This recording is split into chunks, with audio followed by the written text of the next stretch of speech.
Hello friends, मैं आपका mentor AK Singh और आज हम फिर से LLB की क्लास देखेंगे। यानी लॉ स्टूडेंटों के लिए, जो भी स्टूडेंट लोग हैं उन्हें एक चीज़ का सामना करना पड़ता है। वो क्या है? हिंदी स्टूडेंट्स। यानी कि हिंदी स्टूडेंट्स को सामना करना पड़ता है किस चीज़ का?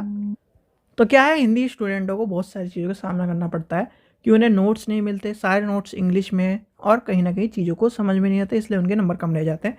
तो चलिए समय व्यर्थ न करते हुए आज हम देखेंगे LLB क्लास फर्स्ट सेमेस्टर की जो कॉन्स्टिट्यूशन लॉ ऑफ इंडिया का है, यानी कि भारतीय संविधान का जो पार्ट 1 में आपको चैप्टर मिलता है, सॉरी सिलेबस में आपके दिया गया है, जो कि एक तरह का पूरा पूरा सिलेबस ही है। आपको पता है 5 टॉपिक यानी कि 5 सिलेबस है और उसमें से आपका क्या है, सेकंड पेपर है आपका कौन सा? भारतीय संविधान का। तो चलिए आज हम देखते हैं भारतीय संविधान के बारे में क्या है। भारतीय संविधान की मुख्य विशेषता को समझाइए। यानी कि भारतीय संविधान की मुख्य विशेषता के बारे में आपको, और भारतीय संविधान की मुख्य विशेषता सबके पता है भाई। अपना जो संविधान है वो कहीं ना कहीं किसकी देन है? कहीं ना कहीं एक तरह से आपको पता होगा। चलिए आगे चलते हैं। देखिए, भारतीय संविधान को हम क्या कहते हैं, 1935 से सबसे ज़्यादा चीज़ें कॉपी करी गई हैं। 1909, 1919, इन 3 जगह से सबसे ज़्यादा चीज़ें हमने अपने कॉन्स्टिट्यूशन में ऐड करी हैं। तो वही कहीं ना कहीं आपको पता होना चाहिए, सबसे ज़्यादा इंपॉर्टेंट क्वेश्चन है और सबसे ज़्यादा पूछे जाने वाला क्वेश्चन है। और कहीं ना कहीं आपके संविधान का ये मान के चलिए ज़्यादातर हर साल, एक साल को छोड़कर यानी कि मिलता ही मिलता है कि भारतीय संविधान की मुख्य विशेषता क्या है। और ये क्वेश्चन क्या है आपके चैप्टर यानी कि आपके सिलेबस में भी बहुत ही इंपॉर्टेंट दिया गया है। तो क्या है भारतीय संविधान की मुख्य विशेषता? निम्न है। सबसे पहला क्या है, विश्व का सबसे बड़ा एक तरह से लिखित संविधान है। आपको पता होगा UK है, US है, यानी कि इनका संविधान भी कहीं ना कहीं कुछ ही पन्नों में सिमटा हुआ है, इतना बड़ा नहीं है, बहुत से पार्ट अलिखित है। जितनी भी कंट्री हैं यानी कि मान के चलिए 200 से प्लस कंट्री हैं, उन के संविधानों में यानी कि ऑल ओवर वर्ल्ड में जितनी कंट्री हैं उनमें सबसे बड़ा संविधान क्या है? अपना ही माना जाता है। और वो भी एक लिखित संविधान, यानी कि एक किताब के रूप में लिखा हुआ है हमारा संविधान। इसलिए क्या है, इसे क्या कहते हैं? लिखित और एक तरह से विश्व का सबसे बड़ा संविधान। जैसे आपने सबने देखा होगा कि विश्व का सबसे बड़ा ग्रंथ किसे माना जाता है? महाभारत को। इन सब चीज़ों को माना जाता है, यानी कि एक तरह से क्यों माना जाता है? क्योंकि वो सबसे बड़ा है। और यही कहीं ना कहीं खासियत है हमारे संविधान की। उसमें एक एक चीज़ को यानी कि एक एक कानून को, एक एक चीज़ों को दर्शाया गया है और सभी के हिसाब से उसमें बताया गया राष्ट्रपति की शक्तियाँ क्या है, राष्ट्रपति की चीज़ें क्या है, राष्ट्रपति की पावर क्या है, और फिर आपके CM की पावर क्या है। ये सब चीज़ें कहीं ना कहीं राज्यों की पावर क्या है, केंद्र की पावर क्या है, केंद्र किस तरह काम करता है। तो ये कहीं ना कहीं हमारे संविधान में बताया गया है। फिर आता है यानी कि संपूर्ण संप्रभुत्व लोकतांत्रिक धर्मनिरपेक्ष, यानी कि पंथ निरपेक्ष मतलब सेकुलरिज्म, समाजवाद गणराज्य की जो बात करता है वो कौन करता है? भारत की स्थापना है। अब आपने ये जो वर्डिंग है एज इट इज आपने अपने भारत के संविधान की प्रस्तावना में क्या है देखी होंगी। अब प्रस्तावना में देखी होंगी तो ये कहीं ना कहीं भाई आपका जो संविधान है वो क्या करता है? सबको पंथ निरपेक्ष की, सामाजिक गणराज्य की बात करता है, लोकतांत्रिक की बात करता है, यानी कि एक तरह से सेकुलरिज्म की बात करता है। एक तरह से ये क्या करता है, ये मान के चलिए लोकतांत्रिक की बात करता है। लोकतांत्रिक में जब आ जाएगा लोगों का तंत्र, यानी कि लोकतंत्र क्या होता है? लोगों का तंत्र होता है। लोगों का तंत्र जो होगा वो कहीं ना कहीं आप सभी के लिए उस चीज़ को रिप्रेजेंट करेगा। और रिप्रेजेंट करने का मतलब ये है कि लोगों का तंत्र हो गया, तो लोगों का तंत्र मतलब वो चीज़ों को कहीं ना कहीं लोगों के द्वारा ही उत्पन्न करना बता रहा है। यानी कि जो हमारा क्या है, आपने जो पॉलिटिकल के स्टूडेंट होंगे उसने सबने एक वर्डिंग सुनी होगी, राष्ट्रपति को रबड़ स्टाम्प के तौर पर माना जाता है। क्यों? क्योंकि हमारे देश में चलते कानून राष्ट्रपति के हिसाब से ही है, पर कहीं ना कहीं उसको होल्ड कौन करता है? PM। तो इसलिए कहीं ना कहीं इस चीज़ के बारे में दर्शाया गया है। फिर आता है संसदीय प्रणाली की सरकार की स्थापना, यानी संसदीय प्रणाली की जो सरकार है उसके रूप में। इसमें क्या होता है? यानी कि चलिए आपको मैं बताता हूँ, इसमें क्या है आपका लोकसभा प्लस राज्यसभा प्लस क्या राष्ट्रपति, यानी कि राष्ट्रपति। इन तीनों से पहले लोकसभा में गया, यानी कि लोकसभा में, राज्यसभा में, फिर उसका जो क्या नाम कानून बनने के लिए लोकसभा, राज्यसभा और क्या है राष्ट्रपति के एक तरह से साइन होती ही वो क्या बन जाता है, कानून बन जाता है। ये है आपकी क्या है संसदीय प्रक्रिया, यानी कि संसदीय प्रणाली के हम तौर पर इसे समझते हैं। ये क्या है हमारे संविधान की प्रमुख विशेषता है। भैया एक के हाथ में कोई भी कानून नहीं है, यानी कि एक आदमी ने कह दिया कि जी मैं बना दूंगा, नहीं।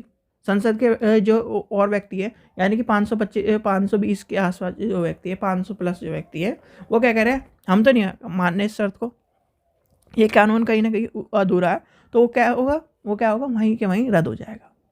राज्यसभा में गया, यानी एक लोकसभा में पास हुआ बिल, फिर क्या राज्यसभा में गया, राज्यसभा ने क्या करा, उस बिल को रिजेक्ट कर दिया, तब भी नहीं होगा।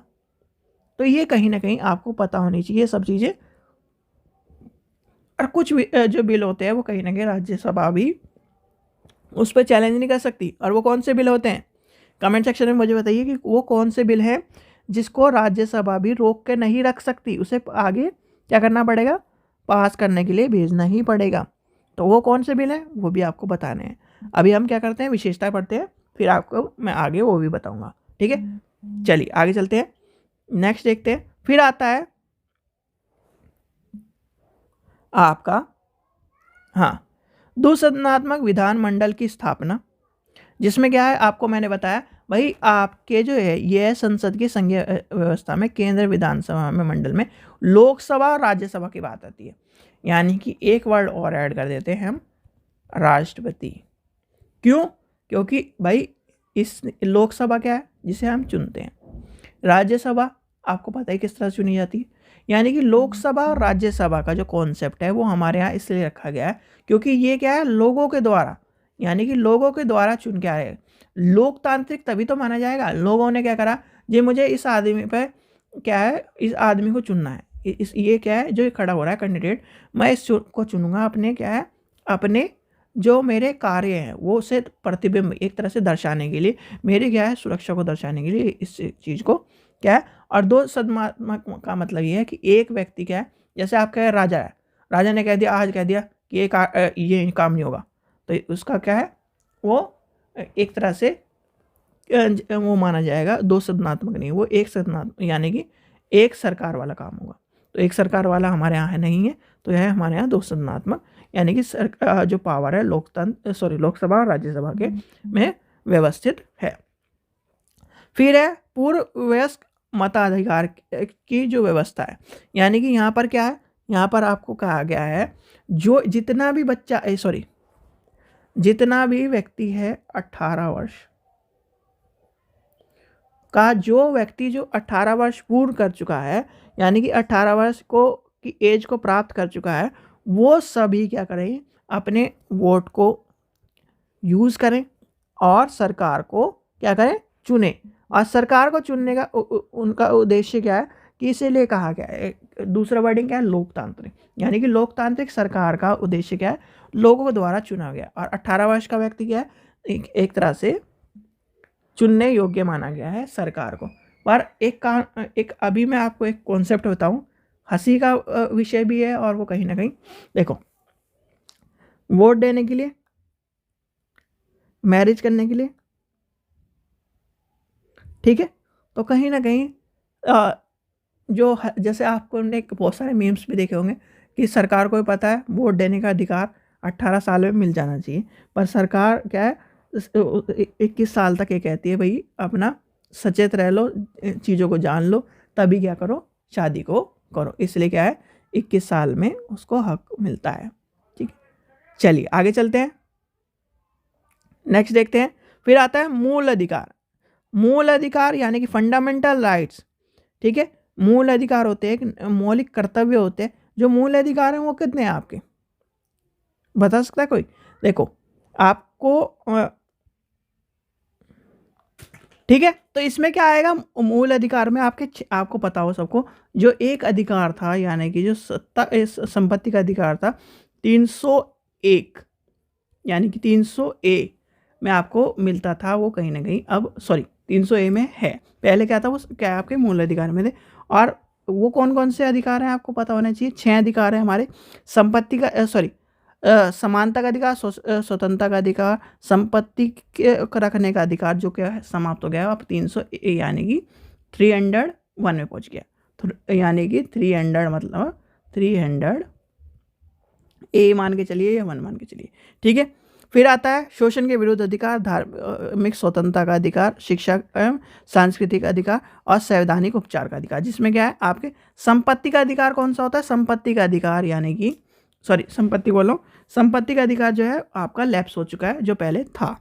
अब क्या है, सबसे पहला आता है समानता, यानी कि समानता का अधिकार, ठीक है, जो कि आपका है 14 से लेकर 18 तक। फिर आता है स्वतंत्रता का अधिकार, स्वतंत्रता का अधिकार यानी कि, और स्वतंत्रता के अधिकार में सबसे एक क्वेश्चन जो अभी पूछा गया था 21A, यानी कि 21A क्या है, 21A आपको पता होना चाहिए। स्वतंत्रता का अधिकार जो हमारा है वो सबसे ज़्यादा 21A में क्या आता है, शिक्षा का अधिकार। शिक्षा के अधिकार भी आपको पता होना चाहिए, 21A में आता है। फिर आता है जो आपका संपत्ति का अधिकार तो खत्म हो गया। फिर आता है शोषण के विरुद्ध, यानी कि शोषण के विरुद्ध अधिकार, जो कि आपका है 23 से लेकर 24, ठीक है। फिर आपका आता है धार्मिक, यानी कि धार्मिक स्वतंत्रता का अधिकार। सब में आपको स्वतंत्रता जरूर चाहिए, इसलिए स्वतंत्रता को एक तरह से न्यायालय के, और हम अगर विधि के रूप में मान के चलें, स्वतंत्रता को बेस मानकर ही सभी अधिकार, अगर स्वतंत्रता खत्म, समानता खत्म हो जाएगी, शोषण के विरुद्ध चीज़ें खत्म हो जाएगी, धार्मिकता खत्म हो जाएगी, और धर्म का अधिकार यानी कि आपका क्या ये आ जाएगा 25 से लेकर 28 तक। शिक्षा एवं संस्कृति का अधिकार, तो अधिकार में क्या होगा 29 से लेकर 30 तक आ जाएगा। फिर आ जाएगा संवैधानिक उपचार का अधिकार, और ये अगर क्या एक तरह से मान के चलिए आप लॉ में हो तो आपको कहीं ना कहीं ये चीज़ों का पता होना चाहिए। संवैधानिक उपचार का अधिकार किस तरह में आपको ये तो सारा कट गया, चलो कोई नहीं, यानी कि 32 जो है संवैधानिक उपचार का अधिकार है। और आपको ये क्या बताता है 5 तरह की रेट, जो कि हम बाद में पढ़ेंगे, ठीक है। चलिए आगे चलते हैं। फिर आता है नागरिकों का मौलिक कर्तव्य। अब मौलिक कर्तव्य क्या होता है 51A में बताया गया है, यानी 51A में क्या बताएगा, मौलिक कर्तव्य बताएगा। और मौलिक कर्तव्य होते हैं जैसे कि आपको झंडे का सम्मान करना चाहिए, जितनी भी सार्वजनिक चीज़ें उनका एक तरह से उपयोग करना चाहिए, पर उन्हें कहीं ना कहीं हानि नहीं पहुंचानी चाहिए, राष्ट्रीय गान का सम्मान करना चाहिए। तो ये कहीं ना कहीं एक तरह से ड्यूटी बताई गई है। फिर आता है राज्य के नीति निर्देश तत्व, यानी कि आपने क्या करा यहाँ पर, ये आपका 12 से लेकर 35 तक है, ठीक है। अब 12 से 35 के बाद 36 यानी कि 36 से लेकर आपके जितने भी, यानी कि यहाँ तक क्या है राज्य के नीति निर्देश तत्व के आपके रूप में आएंगे। पंथ निरपेक्ष राज्य की स्थापना, यानी कि पंथ निरपेक्ष मतलब आपको क्या करना है, सभी धर्मों का सम्मान करना है। सभी धर्मों का सम्मान का मतलब ये आपके लिए संविधान की नज़र में कोई भी धर्म एक तरह से समान नहीं है, ठीक है। कोई भी व्यक्ति किसी भी धर्म को चुन सकता है, किसी भी धर्म में आस्था रख सकता है, किसी भी धर्म में पूजा पाठ कर सकता है, उसके लिए क्या है संविधान में बताया गया। संघात्मक और एकात्मक रूप में, यानी कि संघात्मक का मतलब ये है कि हमारा क्या है, यानी कि एक आदमी के हाथ में पावर नहीं है, यानी कि सीधे सीधे ये मान के चलिए अगर एक आदमी के हाथ में पावर हो या फिर एक आदमी के हाथ में पावर हो जाएगी तो कहीं ना कहीं उसका वही हो जाएगा, राजा बन जाएगा। राजा बनने का मतलब ये कि एकात्मक स्वरूप, ठीक है। फिर आता है लचीला और कठोर संविधान। सबसे इंपॉर्टेंट क्वेश्चन है लचीला, एक तरह से आंख बंद करके लिख लीजिए। लचीला मतलब कि हमारे परिवर्तन, यानी कि कभी ना कभी जो चीज़ें परिवर्तन हो रही हैं उसमें क्या है, जो समाज में परिवर्तन देखे जा रहे हैं तो उसके हिसाब से संविधान में भी परिवर्तन किए जा सकते हैं, परंतु मूल ढांचे को कभी भी बदला नहीं जाएगा संविधान में। उसे कहते हैं कठोरता का संविधान। यानी कठोरता के संविधान का मतलब ये है कठोर नियमों के अनुसार कभी भी हम संविधान को नहीं बदलेंगे।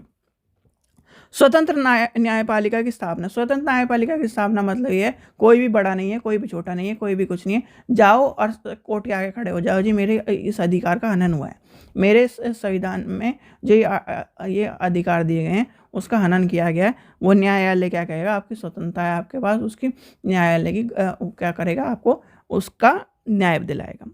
एक नागरिक यानी कि सिंगल सिटीजनशिप है, सिंगल सिटीजनशिप। और ये क्या है, दोनों के दोनों क्वेश्चन, ये वाला और ये तीनों के तीनों क्वेश्चन कहीं ना कहीं सबसे ज़्यादा पूछे जाते हैं। एक है नागरिकता का मतलब ये है कि हमारे यहाँ पर वन सिंगल सिटीजनशिप है। जैसे यूएसए में आपको पता होगा, यूएसए में 2 तरह की नागरिकता होती है, एक तो स्टेट की और एक पूरे देश की। तो हमारे यहाँ ऐसा नहीं है, हमारे यहाँ एक ही नागरिकता है। और एक ही नागरिकता का मतलब ये, अगर कोई भी व्यक्ति बाहरी नागरिक है तो क्या है, उसे यहाँ की नागरिकता का त्याग करना पड़ता है। ठीक है, ये आपको सबको पता है। और जो नए फर्स्ट ईयर के स्टूडेंट है, अभी पेपर में क्वेश्चन आया भी था एक नागरिकता का, तो सभी नागरिक समान है। सभी नागरिक समान का मतलब ये, राजा हो, रंक हो, कोई भी अमीर हो, गरीब हो, सभी को संविधान की नज़र में एक ही माना गया है। तो ये कहीं ना कहीं आपको पता भी होना चाहिए। और ये मोस्ट इंपॉर्टेंट क्वेश्चन है, कहीं भी देख लीजिए, कभी भी आप क्या है, ओल्ड पेपर के अभी आपको मिल जाएंगे ओल्ड पेपर इस चैनल पर। तो आप यहाँ देखना कि ओल्ड पेपर में कितनी बार पूछा गया क्वेश्चन। कभी छोटे में पूछ लिया, कभी 20 नंबर वाले में पूछ लिया, कभी 10 नंबर वाले में पूछ लिया। तो ये कहीं ना कहीं घुमा फिरा के आपसे पूछा ही जाता है। ठीक है बच्चों, आशा करता हूँ आपको वीडियो पसंद आई हो। वीडियो पसंद आई तो लाइक करें, चैनल को सब्सक्राइब करें, वीडियो को ज़्यादा से ज़्यादा शेयर करें। जितने भी आप हिंदी स्टूडेंट हैं उनको समस्या हो रही है और कहीं ना कहीं लोग कहीं ना कहीं चीज़ें को समझ नहीं पा रहे, तो वो क्या करें, इस चैनल को क्या करें, सब्सक्राइब करके अपने दोस्तों को शेयर करें। और अब आपको जितना सामना करना था वो कर लिया लॉ स्टूडेंटों ने, हिंदी मीडियम वालों ने। अब उनको नोट्स हिंदी में मिलेंगे, चीज़ें समझाई जाएंगी, सिलेबस के अनुसार होगा सब कुछ। और आप भी उस पदक पर आप अपने आप को हासिल कर लोगे जिस पदक पर कहीं ना कहीं अंग्रेजी माध्यम वाले ये सोचते हैं। और अंग्रेजी माध्यम वाले अगर ये वीडियो देख रहे हैं तो अंग्रेजी माध्यम वालों को एक ये सुझाव दिया जाएगा कि आप इसे समझो, इंग्लिश में लिख दो। जो चीज़ें आपकी इंग्लिश में बताएगी, भाई लॉ को समझना आसान चीज़ नहीं है। लॉ को समझने का मतलब ये, जो कहीं ना कहीं उसमें टर्म्स है, यानी कि एक जो अब आप लॉ वालों को मैं एक चीज़ और कहता हूँ, चाहे आप इंग्लिश मीडियम से हो चाहे हिंदी मीडियम से हो, अगर कोई भी बच्चा लैंग्वेज से है, यानी कि लैंग्वेज का ज्ञाता है, उसे पता है। जैसे एक फेमस कोट है कि मैं खाना खा रहा हूँ, मैंने खाना खाया, यानी कि कहीं ना कहीं वर्डिंग को एक तरह से बैलेंस करना जो सीख जाता है, वही क्या है, एक तरह से अच्छा लॉयर होता है। तो इस चीज़ का ध्यान रखिए। ठीक है बच्चों, चलिए, थैंक यू।